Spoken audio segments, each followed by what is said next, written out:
of patients yesterday who got operated last time, and they are doing very well, and they're very happy and walking around happily.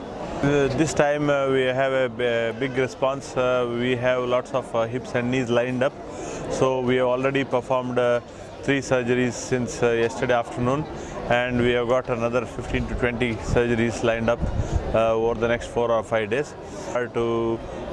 create awareness among the people of Somalia regarding the healthcare needs, especially the orthopedic healthcare needs. And they have promised us that they are going to buy equipment for endoscopic surgeries of the knee, which we call as arthroscopy or keyhole surgery. So once we are able to do arthroscopic surgery of the knee, then later we can also think about doing the shoulder, the hip, the ankle. They are the extension of the arthroscopy. We are also planning further surgical corrections for young children, pediatric age group who are having severe deformities and unable to walk. So we intend to correct their deformities and get them straighter. So we are creating awareness, and hopefully in the next visit or next 1 or 2 visits, we should be able to accommodate the children who have got severe deformities. barnaamijkan aan markii horena hore u qabanay haddana aan mar kale ku celinayno oo ah barnaamijka jilbaha iyo simaha lagu bedelayo waa markii labaad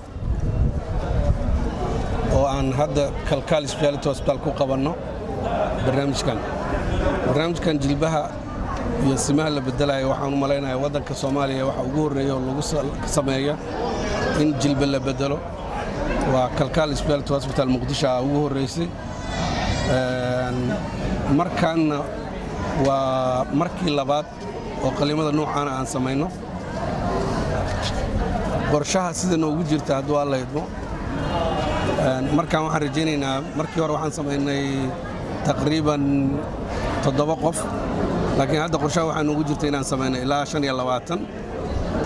ilaa 30 qof inta u dhaxaysa inaan sameeyno markaan oo kulligood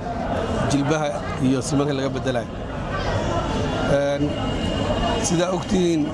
jilbaha waxa lagu bedeli jiray hadda koor dibadda baa loo aadi jiray dalka gudihiisa marna laguma sameyn jirin dalka gudihiisa markii ugu horeysay kalkaal specialty hospital ku sameysay alxamdulillah ilaahay waa noo guuleeyay dadkii hore loogu bedelayna ayagoo lugeynay joogan isbitaalka wax ka joogan hadda oo soo booqdeen dhakhtarkii uu sameeyay Dr. Bravin oo jilbaha ka bedelay dadkaas u soo noqdeen hadeertaan si uu maaragtay consultant la sameeyaan ma sha Allah alxamdulillah si fiican ay u fiican yihiin waxa farxad noo ah inaan wax alla wixii dadku ay baahi caafimaad oo dibadda u aadi jireen inaan tartiib u ka fargarayno oo u xallino jaan ka faa'iideystaan wuxuu yahay in aysan dib badan ummaddu u marin wixii dibadda loo aaday oo ama bahalkii u aaday waxaan qorsheeynu yahay inaan bulshada Soomaaliyeed ka qabtirno baahida ay dibadda u aadi jireen meel kasto ay aadaan sidaas awgeed waxaan ugu talagalnay inaan keenno dhakhaatiirta quality-ga leh